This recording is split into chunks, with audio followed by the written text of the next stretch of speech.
The story of the Good Samaritan, Luke chapter 10, verses 30 through 37, gives us a clear picture of God's desire for us to help those in desperate need wherever we find them. After describing how the Samaritan rescued a hurting man whom others had passed by, Jesus told his hearers, "Go and do likewise." For over 50 years now, Samaritan's Purse has done their utmost to follow Christ's command by going to the aid of the world's poor, sick, and suffering. Hi, and welcome to this edition of Mid-South Viewpoint on the Bott Radio Network. I'm Byron Tyler. It's my pleasure, friend, to welcome you to the program. And we're going to talk about one of the many aspects of ministry, one of the ministry tentacles, if you will, Samaritan's Purse, Operation Christmas Child. We're coming up on the week of November 13th through the 20th as the National Collection Week for Operation Christmas Child. And something even additionally exciting is this year, Operation Christmas Child celebrates 30 years of ministry. And to talk all about Operation Christmas Child and talk about Samaritan's Purse outreach here, we have three wonderful ladies in the studio. We have the regional manager from Nashville, Carrie Osborne, and we also have our area coordinator, Amy Simmons, and we have Annalyn Elliott. Ladies, welcome to Mid-South Viewpoint here on the Bott Radio Network. Thank you.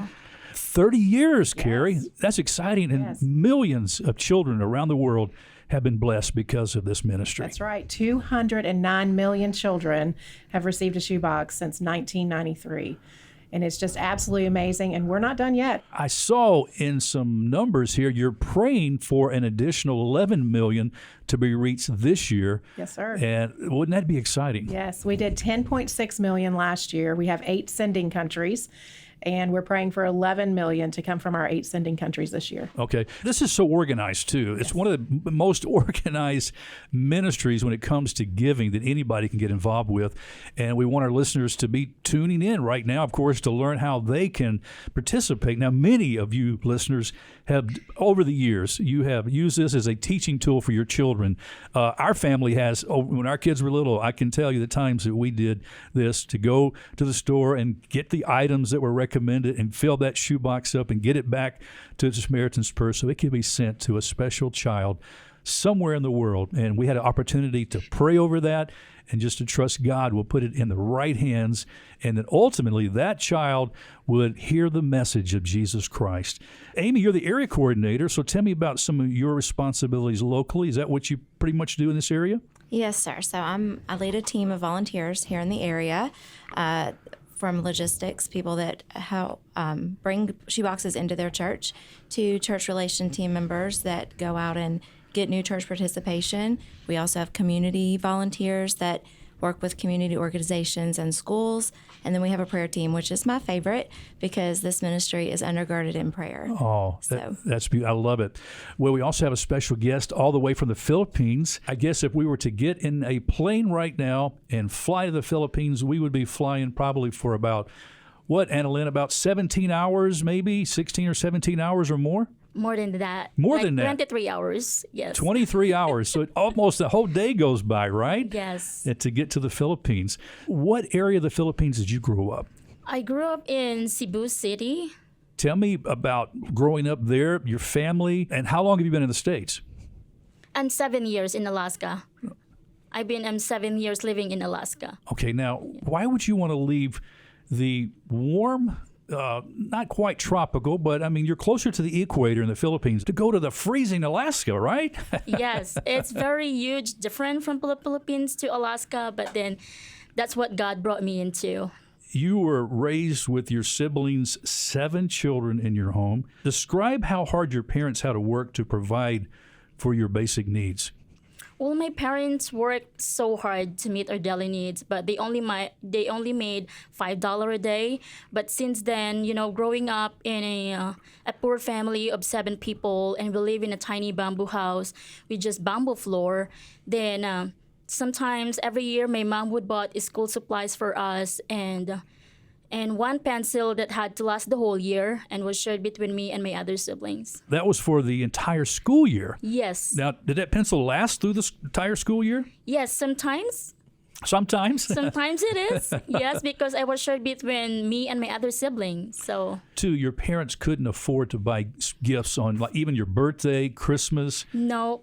I grew up not receiving a gift in Christmas Day or even in my own birthday because for my parents, to eat every day is more important than the gifts. Annalyn, what did you learn about your parents' love for you and your siblings? Even though they could not provide you with these gifts for birthdays and Christmas, what did you learn about their love for you? I did not compare myself to other people or to other children, even though my parents could not afford something like a very special for us. But then their love and their efforts and their working so hard to meet our daily need, that's how my parents loved us so much. Yeah, and I think that's wonderful for a child to Yes. see. You know, in contrast, so many children in the States, their parents, they work hard to give all the gifts to them and keep whatever they want, they give them, you know.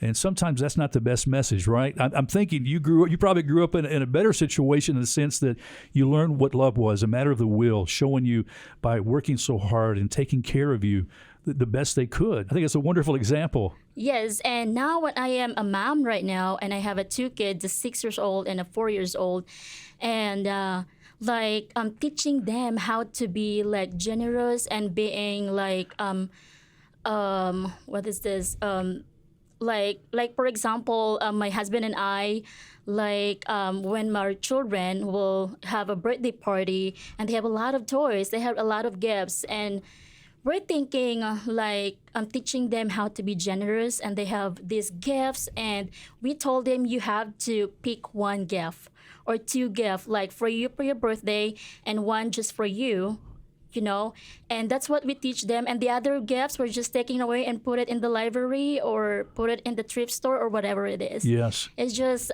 teaching them how to be generous. So that's what my husband and I do. I think that's a wonderful thing, Annalyn.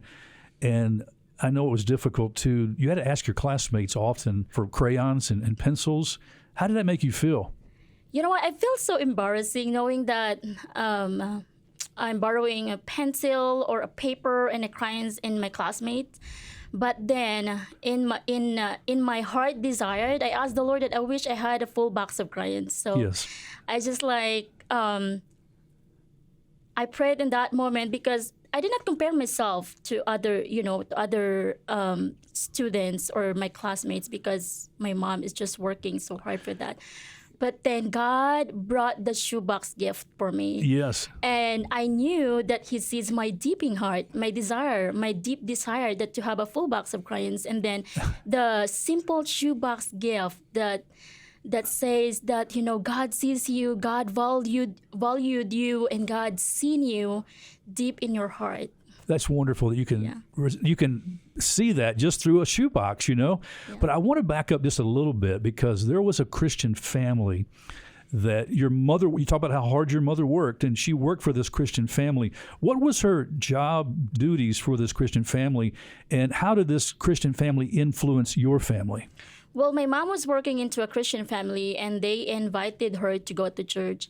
And then my mom go with them. And then when my mom find out that who Jesus is, and she knew who Jesus is, and so she accepted Jesus Christ as her personal Savior. And my mom started taking us to the church with her. Oh, that's beautiful. Now, up until that time, did you have any type of faith at all as a family? And we were raising as a Catholic people. When you heard the message of Jesus for the first time, about how old were you? I am about 5 years old. 5 years old, Yes. okay. Mm-hmm. That relationship with Jesus in your family started really to change your family. And how did it do that? How did that relationship change your family? When my mom accepted Jesus Christ and she knew about who is the Lord, that He loves us, and He just taking care of us. And my mom was just, you know, we can pray directly to the Lord. Yes. And that's what the most important thing. Isn't that wonderful? Yes, it is. It's like asking the Lord directly by prayer. So that's what my mom just gave herself to the Lord and accepted Him as His personal Savior. But you were still living on a bamboo floor. And, Yes. and, yeah. Oh, and I want to make that point there because, some people think when they, just for trusting Christ, that they might become financially well off. I'm not saying that God couldn't give you something to direct in maybe a career or a job that would provide that way, but you had something richer in your hearts, the love of Christ, knowing that your sins were forgiven, Yes. and that he put that joy inside. And there's no amount of money, right? Jesus says, what should it profit a man if he gained the whole world and lose his soul? That's so wonderful that you discovered that message. You talked about that first shoebox that you received. And after that, how many more shoeboxes did you receive? Was that the first and only shoebox you received? I received only one shoebox because they given the other children the opportunity to receive other children that did not receive. So it's just only one child and one shoebox. Okay, for the next Christmas. Help me out here, So Kira. yes, it's one shoebox for one child for one lifetime. Okay.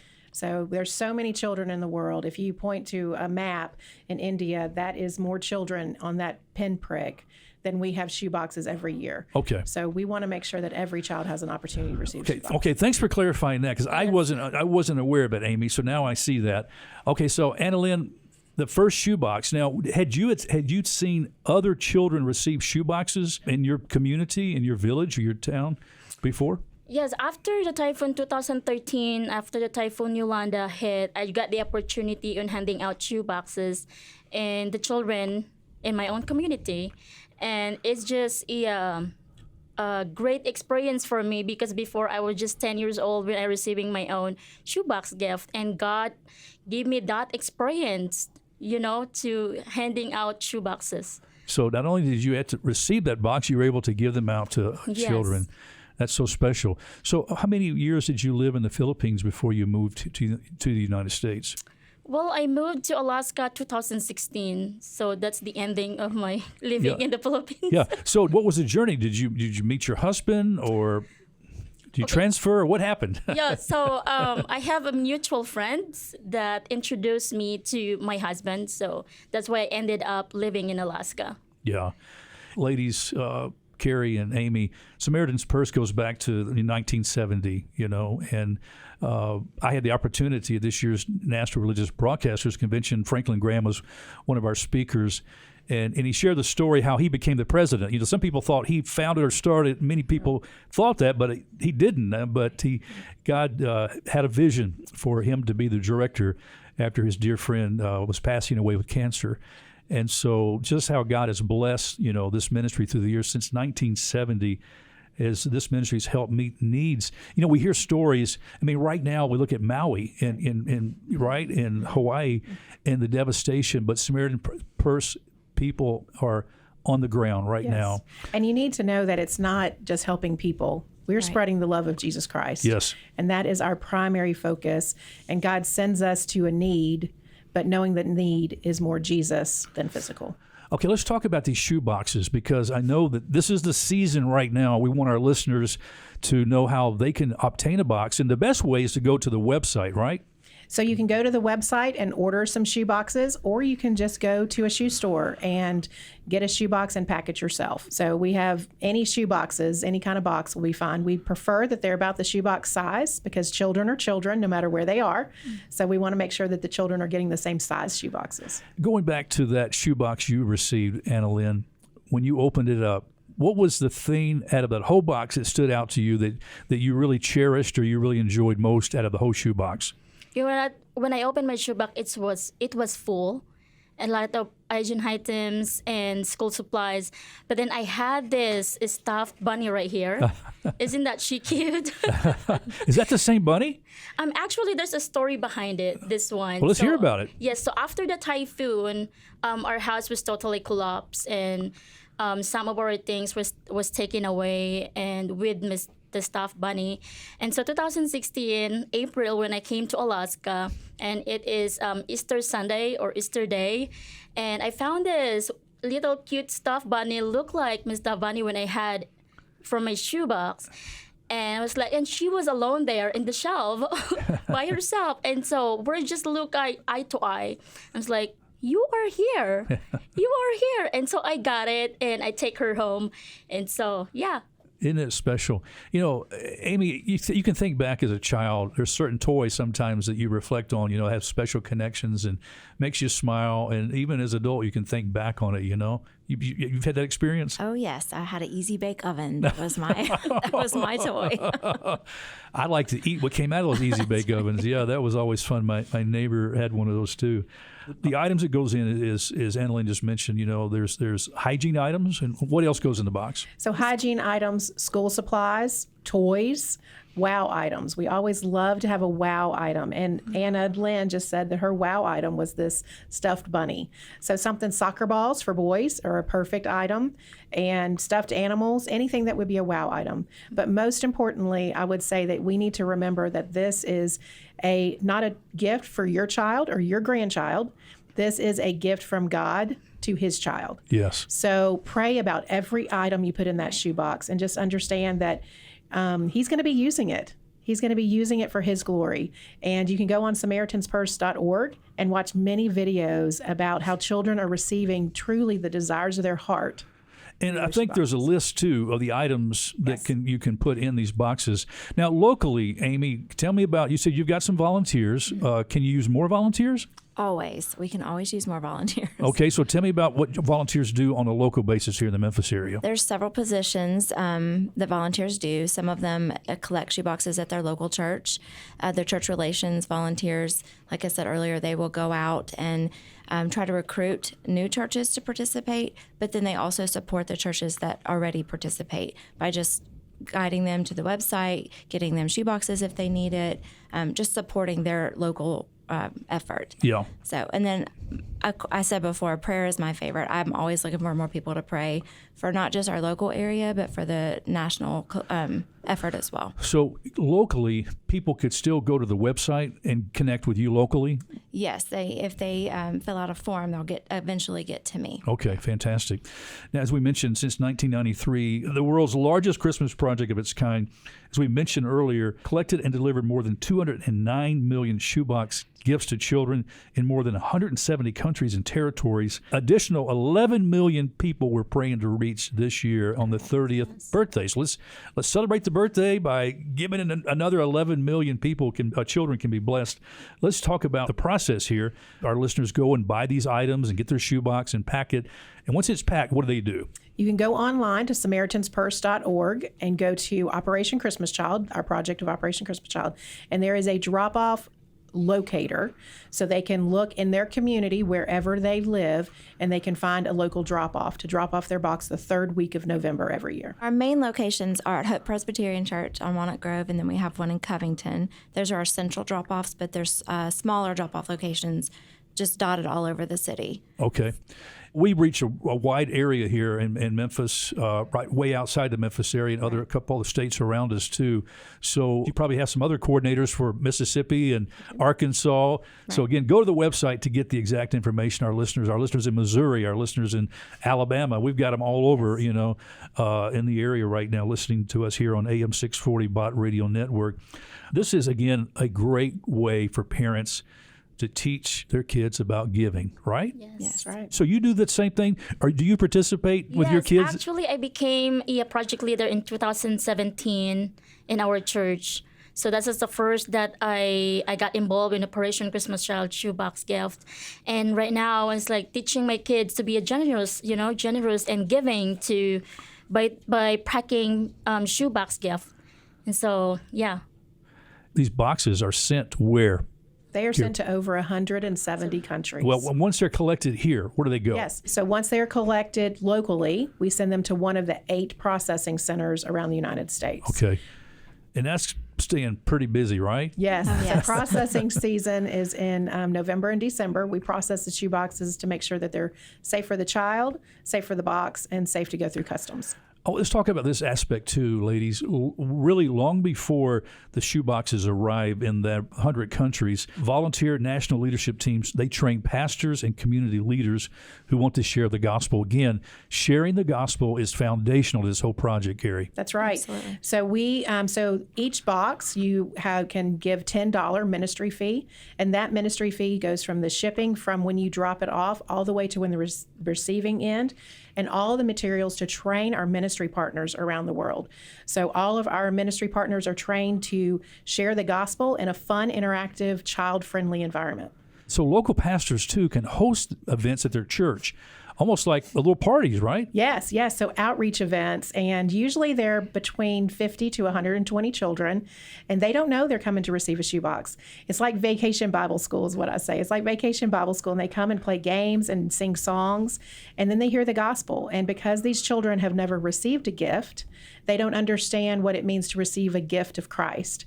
So these boxes give a tangible representation of what it means to receive the gift of Jesus Christ. Was there a similar party for you when you received your gift, Annalyn? When I received my own shoebox gift, we don't have any, like, the greatest journey. I have this one, the greatest gift. Yes. I had this when I received my shoebox gift together with the greatest gift. Okay. And when I distributing the shoebox gift, so I want you to get is the greatest journey.